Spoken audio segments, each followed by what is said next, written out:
ya, aku Arti Huta Barat. Udah tahu kan, kita hari ini akan belajar kurva titrasi. Disimak baik-baik ya. Sebelum kita masuk ke kurva titrasi, kita akan menambah kamus titrasi. Yang pertama ada titran atau titer. Adalah larutan standar atau baku yang sudah diketahui konsentrasinya dan ditempatkan dalam buret. Yang kedua, titrat adalah larutan yang akan ditentukan atau dihitung konsentrasinya dan ditempatkan dalam labu Erlenmeyer. Nah, kalau yang titrat ini biasanya asam, dan yang titran atau titer ini biasanya basa. Tapi tidak menutup kemungkinan jika titran atau titer bisa saja asam dan juga titrat bisa saja basa. Kurva titrasi itu bentuknya seperti ini ya. Bentuknya seperti grafik. Nah, yang pertama asam kuat ditambah basa kuat. Jadi, ini adalah kurva atau grafik dari titrasi asam kuat ditambah basa kuat. Dimulai dari sini ya, yang di bawah pada 0 penambahan NaOH, pH-nya adalah sekitar 1.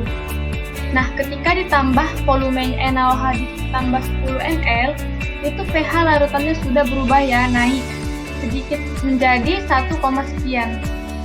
Ditambah 10 ml lagi naik menjadi 1, sekian.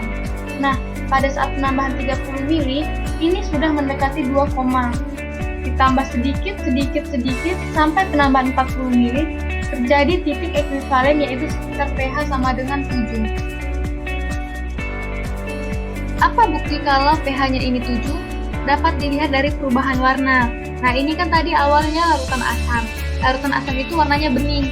Ketika ditambah dengan basa, maka warnanya akan berubah menjadi merah muda dengan syarat sebelum ditambahkan dengan basa, pada larutan asam ini sudah ditambahi dengan indikator PP atau fenol. Gunanya untuk mengetahui perubahan warna pada larutan. Nah, ketika titik ekuivalennya sudah mencapai 7, maka awal larutannya warnanya bening akan berubah menjadi merah muda dan warna merah mudanya tidak hilang. Nah, kalau penambahan volume NaOH-nya berlebih, maka warnanya akan seperti ini. Jika dilanjut, maka pH-nya akan naik hingga penambahan 80 ml, pH-nya bisa sampai 12.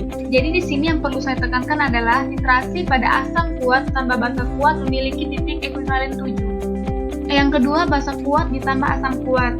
Jadi grafiknya seperti ini ya, kebalikan dari yang sebelumnya. Dari yang pH-nya 14, turun sampai pH-nya mendekati 1. Titik ekuivalennya sama dengan 7. Jadi, kalau basa kuat ditambah asam kuat, titik ekuivalennya sama dengan 7. Lalu bagaimana jika asam lemah ditambah dengan basa kuat? Maka grafiknya akan seperti ini ya. Titik ekuivalennya tidak 7 lagi, tapi lebih dari 7. Ini pada angka 9, lebih ya, titik ekuivalennya. Jadi yang dari awalnya asam lemah pH-nya 2, sekian, lama-lama ketika terjadi penambahan NaOH, grafiknya akan meningkat dan meningkat hingga tercapai titik ekuivalennya 9, sekian. Yang terakhir, basa lemah ditambah asam kuat. Jadi grafiknya seperti ini ya. Yang awalnya basa, lama-kelamaan dia akan turun hingga titik ekuivalennya sekitar 6-4. Pokoknya di bawah 7. Hingga jika diteruskan penambahan volume titratnya hingga sampai pH 1. Yeay, akhirnya penjelasan materi titrasi asam basa kita telah selesai. Terima kasih ya sudah menonton sampai habis. Agar lebih paham, silahkan lihat contoh soal yang akan disediakan nanti ya. Semoga bermanfaat. Sampai jumpa.